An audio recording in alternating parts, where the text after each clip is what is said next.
नमस्कार दोस्तों। इस वीडियो में आगे बढ़ने से पहले एक बात बिल्कुल स्पष्ट कर देना चाहता हूँ, ध्यान से समझिएगा। आप में से बहुत सारे दोस्त यह सोचने की गलती कर सकते हैं कि सामने लिखा है get ready for revision current affair plus static UPSC prelims 2023। इतना पढ़ते ही उन्हें बात समझ में आ गई है कि रिवीजन सीरीज शुरू होने जा रही है और जब शुरू होगी तो देखा जाएगा। लेकिन बात सिर्फ इतनी सी नहीं है दोस्त। रिवीजन सीरीज शुरू होने जा रही है, बहुत अच्छी बात है, खुशखबरी है। लेकिन जो तरीका हम अपनाने वाले हैं वो इतना ज़्यादा यूनिक है कि यूट्यूब पर अब तक किसी भी चैनल पर आप जाएंगे इस तरीके से रिवीजन नहीं होता है। और सबसे बड़ी बात यह है कि अगर आपकी तैयारी इस तरह की है कि आपका कॉन्फिडेंस बिल्कुल ज़ीरो है या फिर आपको खुद लगता है कि एवरेज से बहुत नीचे आपकी तैयारी है, इसके बावजूद इस तरीके से अगर आप रिवीजन करते हैं तो बहुत आसानी से आप प्रीलिम्स निकाल सकते हैं। मैं ये नहीं कह रहा हूँ कि बहुत आसानी से आपकी तैयारी बहुत अच्छी हो जाएगी, अच्छी तो हो ही जाएगी, प्रीलिम्स निकल जाएगा। और कैसे होगा अभी आपको समझ में आ जाएगा, पूरा फॉर्मेट में आपको बताने वाला हूँ। तो चलिए फॉर्मेट पे ही बात करते हैं। रिवीजन सीरीज शुरू होने वाली है, ये बहुत अच्छी बात है, खुशखबरी की बात है। लेकिन उससे भी बड़ी बात ये है कि ये रिवीजन चलेगा कैसे, किस तरीके से हम रिवीजन करने वाले हैं, खूब बढ़िया से समझ लीजिए। क्योंकि जब आपको ये बात समझ में आ जाएगी तभी आप इसका मैक्सिमम लाभ ले पाएंगे। चलिए यहाँ से बात शुरू करते हैं कि रिवीजन किस तरीके से यूट्यूब पर आप देखते हैं। एक बात मैं फिर क्लियर कर दूं कि मैं किसी की निंदा नहीं करने जा रहा या किसी के सीरीज़ को मैं कम करके नहीं आंक रहा हूँ। हर किसी के पढ़ाने का तरीका अलग है और उससे लाभ भी होते हैं। लेकिन बात यह है कि हम बताने जा रहे हैं कि ये किस तरीके से अलग है और कैसे ज़्यादा फ़ायदेमंद है। समझ रहे हैं? आप देखते हैं यूट्यूब पर रिवीजन सीरीज चलती है तो उसमें क्या होता है कि एग्ज़ाम से पहले, अब 1-2 महीने पहले हो चाहे 4 महीने पहले हो या एग्ज़ाम के 10 दिन पहले हो, विषय लिए पॉलिटी, हिस्ट्री, ज्योग्राफी ये सब लेके एक बार वही सारे टॉपिक्स पढ़ा दिए, थोड़ा शॉर्ट में पढ़ा दिए, कम चीज़ों को पढ़ा दिए और हो गया रिवीजन। तो इस रिवीजन का मतलब ये हुआ कि एक बार हमने पहले भी पढ़ाया है, फिर से पढ़ा दिए, हो गया रिवीजन। हम ऐसा कुछ नहीं करने जा रहे हैं क्योंकि हमारा मकसद सिर्फ पढ़ना और पढ़ के बार बार पढ़ते रहना ये नहीं है। हमारा मकसद ये है कि हम इस तरीके से पढ़ें कि टॉपिक पूरी तरह से समझ में आने के साथ साथ याद भी हो जाए, पूरी तरह से तैयार भी हो जाए, और जब क्वेश्चन हमारे सामने आए तो उसे देखकर हमारा दिल एकदम गदगद हो जाए, हम मुस्कुराने लगें, वाह एकदम ऐसे ही आया, मज़ा आ गया। समझ रहे हैं इस चीज़ को? तो उस लेवल पे पहुंचने के लिए हमें इस प्रोसेस से गुजरना होगा। और ध्यान से समझिए क्या है।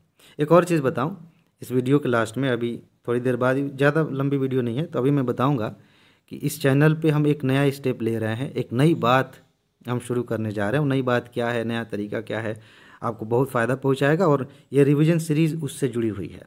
अभी हम बात करेंगे इस पर।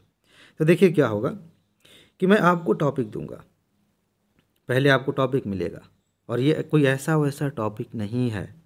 हम किसी किताब को नहीं कवर करने जा रहे हैं, हम किसी विषय को नहीं कवर करने जा रहे हैं, हम उन टॉपिक्स को कवर करने जा रहे हैं जहां से प्रश्न बार बार पूछे जाते हैं। मैं बार बार दिखाता हूं जब भी मौका मिलता है, क्योंकि मैंने ऐसा काम किया है तो भाई दिखाऊंगा ही, ताकि आपका भरोसा भी बढ़े। यूपीएससी प्रीलिम्स 2022 में 65 क्वेश्चंस मैंने दिखाए हैं, वही प्रश्न, मतलब उन्हीं टॉपिक से प्रश्न पूछे गए थे जो हमने पढ़े थे टॉप 300 के तहत। अब टॉप 500 हो गया, यानी कि ये जो महत्वपूर्ण टॉपिक्स हम सेलेक्ट कर रहे हैं इन्हीं को अच्छे से तैयार करेंगे, थोड़ा और ब्रॉड करके तैयार करेंगे। ठीक है? तो जिनके पास पीडीएफ नोट है वो उससे पढ़ सकते हैं और अपनी नोट से भी पढ़ सकते हैं, जिनके पास नोट नहीं है वो अपनी किताबों और नोट से पढ़ सकते हैं। तो पहले आपको टॉपिक मिलेगा और टॉपिक में क्या पढ़ना है, किधर ध्यान देना है, ये मैं आपको बता दूंगा। ये एक काम हो गया। अब इसके बाद आपका काम है इसको पढ़ना, अच्छे से पढ़ना, और फिर बारी आती है डिस्कशन की। इसे कहते हैं रिवीजन, सही मायने में रिवीजन। अब ये डिस्कशन किस तरह से होगा, ये बड़ी मज़ेदार चीज़ है, आपको बहुत मज़ा आने वाला है। देखिए कोई चीज़ बहुत इफेक्टिव है इसका मतलब ये नहीं कि हम ज़बरदस्ती उसको हार्ड बना दें, कठिन बना दें, ऐसा नहीं है। मज़ा भी आ सकता है, साथ ही साथ उसकी प्रोडक्टिविटी भी बढ़ सकती है।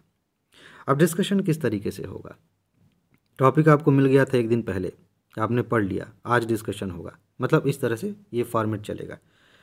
डिस्कशन में सबसे पहली बात ये होगी कि आप देखते हैं यूट्यूब पर जो मैं वीडियोस डालता हूँ या फिर बाकी कोई और चैनल है, तो एक मतलब कहा नहीं जाता, कोई लिख के नहीं बताया कि भाई ये हमारा फॉर्मेट है, इस तरीके से हम बोलेंगे, ऐसा नहीं है।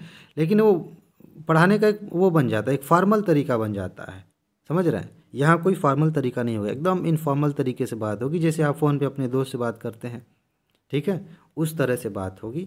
और बाद में क्या होगा कि टॉपिक मैंने दिया है तो एकदम इनफॉर्मल तरीके से बात करता हूँ। अच्छा, मैंने आपको टॉपिक दिया था, आपने पढ़ तो लिया है। अब बताइए, ये जो इस हिस्से का जैसे ये क्वेश्चन पूछा जाता है, मैंने बार बार देखे, आप भी देखेंगे यहाँ से प्रश्न पूछा गया है, तो अब मैं आपसे पूछ रहा हूँ, ज़रा बताइए इसका क्या होगा। तो उससे रिलेटेड मैं क्वेश्चंस बनाने लगूँगा और क्वेश्चन बना बना के आपसे पूछने लगूँगा, आपको सोचने का मौका भी दूंगा। और एक ख़ास बात ये भी होगी कि जैसे ही मैंने कोई क्वेश्चन पूछा तो आप वीडियो को रोक दीजिए, पॉज कर दीजिए और सोच लीजिए कि हाँ, पढ़ा तो था, अभी कल ही तो टॉपिक मिला है, तो क्या उस टॉपिक को मैंने इस तरीके से पढ़ा है कि सर जो पूछ रहे हैं उसका जवाब मैं दे दूं। सोचिए, विचार करिए, तुरंत याद आ जाएगा। और एक अगला स्टेप यह है कि मैं सिर्फ प्रश्न ही नहीं पूछूंगा। बहुत सारे दोस्त ऐसे हैं जिन्होंने पढ़ा है लेकिन हो सकता है कि वो भूल गए हो इस समय, या जिस तरीके से मैंने क्वेश्चन बना दिया उस तरीके से दिमाग काम नहीं कर रहा है, थोड़ा सा कन्फ्यूजन है, या लग रहा है, कभी कभी नहीं लगता है कि ओहो एकदम जीभ पर ही रखा है, एकदम जुबान पर ही है, लेकिन समझ में नहीं आ रहा, अभी वो शब्द नहीं याद आ रहा है। उस सिचुएशन में भी, या फिर बिल्कुल भूल गया है, क्वेश्चन पूछने के बाद आपको थोड़ा सा सोचने का मौका देने के बाद, या मौका क्या देना, आप वीडियो पास कर देंगे, मौका ही मिल गया, ठीक है, फिर मैं आपको आंसर भी बता दूंगा। तो इस तरह से हम रिवीजन करेंगे। और प्रीलिम्स आते आते देखिए, जो सीरीज़ चैनल पर चल रही है टॉप 500 की, अभी वीडियोस नहीं आ रही, आएंगी, वो तो हम कवर करेंगे ही, वो कंप्लीट करेंगे ही, लेकिन रिवीजन के फॉर्मेट में भी हम ढेर सारे उन सभी टॉपिक्स को, जितने भी महत्वपूर्ण टॉपिक्स हैं ना, उन सब को हम रिवीजन के तहत भी कवर करेंगे और इतना बेहतरीन तरीके से तैयार करेंगे कि आप उन क्वेश्चंस को तो हल करेंगे ही, जो डायरेक्ट पूछे गए हैं उनको भी हल करने में सक्षम हो जाएंगे। जो बहुत घुमा फिरा के, बहुत दूर का रिलेशन बना के पूछे जाते हैं, बहुत आसानी से उन्हें हल करने में आप सक्षम हो जाएंगे। तो ये है हमारा फॉर्मेट रिवीजन का। एक मिनट, हाँ जी, तो अब बात करते हैं, फॉर्मेट तो समझ में आ गया। अब वो नई बात क्या है, नई बात इधर है कि ये सारा रिवीजन हम करेंगे अपने नए मोबाइल ऐप पर। एक मोबाइल ऐप पर काम चल रहा है, बन के तैयार हो जाएगा, मेरे ख्याल से 10-15 दिन के अंदर ही काम हो जाएगा, और वहाँ पे रिवीजन सीरीज चलेगी। वहाँ पे ये ऐड वोड का चक्कर नहीं है। एक बात आपको समझ में आ गई होगी, जो अपने दोस्त जो इस ISPCS मास्टर चैनल से जुड़े हैं, उन्हें एक बात बिल्कुल अच्छे से समझ में आ गई हो कि मैं वीडियोज़ व्यूज़ के लिए नहीं बनाता। आप देखिए, बहुत कम व्यूज़ आते हैं, फिर भी मुझे ज़्यादा फ़र्क नहीं पड़ता। मुझे सिर्फ एक बात से फ़र्क पड़ता है कि जो चीज़ मैं पढ़ा रहा हूँ वहाँ से प्रश्न आएगा कि नहीं, वो आपके काम का है कि नहीं। और जब एग्ज़ाम होता है, बात जब सबूत मैं दिखाता हूँ, मेरा इनाम वही है। मेरे लिए व्यूज़, पैसे, सब कुछ वही सबसे ज़्यादा महत्वपूर्ण है कि एग्ज़ाम के बाद मैंने दिखाया, बताया कि देखिए मैंने ये पढ़ाया था, यहाँ से प्रश्न पूछ लिया गया। तो उस चीज़ को ध्यान में रख के मैं पढ़ाता हूँ। तो यहाँ पे जब ऐप में आप पढ़ेंगे तो यहाँ पे ऐड और बीच में नहीं आएगा, आप आसानी से रिवीजन कर सकेंगे, बड़ा मज़ा आएगा, ठीक है जी। और बाकी मोबाइल ऐप में और भी कोई नई चीज़ें आएंगी, कोर्सेज वगैरह आएंगे, तो वहाँ पे आपको मिलता रहेगा, ठीक है जी। तो मेरे ख्याल से बात समझ में आ गई है। आप अपने आप को तैयार करिए, बाकी वीडियोज़ रेगुलर आती रहेंगी। अपना ख्याल रखिए, खुश रहिए, मस्त रहिए, मुस्कुराते रहिए, जल्दी से सफल होइए और ज़िंदगी को एंजॉय करिए। आगे मिलते हैं, नमस्कार।